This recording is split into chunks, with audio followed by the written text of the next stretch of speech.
બોલો બા ક્યાંથી આવ્યા છો? અડાથી. અડાસથી આવ્યા? હા. શું નામ તમારું? રૂપા. કૃપાબા? હા. રૂપાબા કૃપાબા? રૂપાબા. રૂપાબા. કોણ છે તમારા ઘરમાં? મારા ઘરમાં કોઈ નહીં, હું એકલી જ છું. મારા ધણી તો મરી જ ગયો. એવું છે? છોકરા છોકરા બોકરો કોઈ નહીં. કોઈ નહીં? ના. તો અત્યાર સુધી કઈ રહેતા હતા? એ આડા મેં છાપરી બોધી. છાપી બધી રહેતા હતા? હા.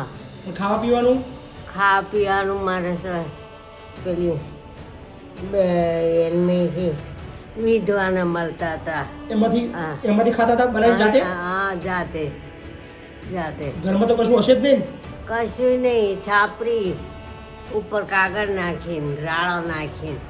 કેટલા વર્ષથી આવી જિંદગી જીવતા હતા? ખાસ 30-35 વર્ષ થયું. આવી જ જિંદગી જીવી? હા. કોમે જતી હતી હું. અચ્છા કોને બતાવ્યું આ જગ્યા? હે? આ જગ્યા કોને બતાવી?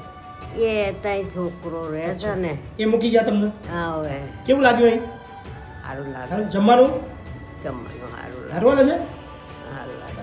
શાંતિથી રહેજો હો, જતા ના રહેતા છો હા, ના જવું. હા ને? હવે કહેવાય જતા નહીં, શાંતિથી જીવજો. હા સારું. બરાબર?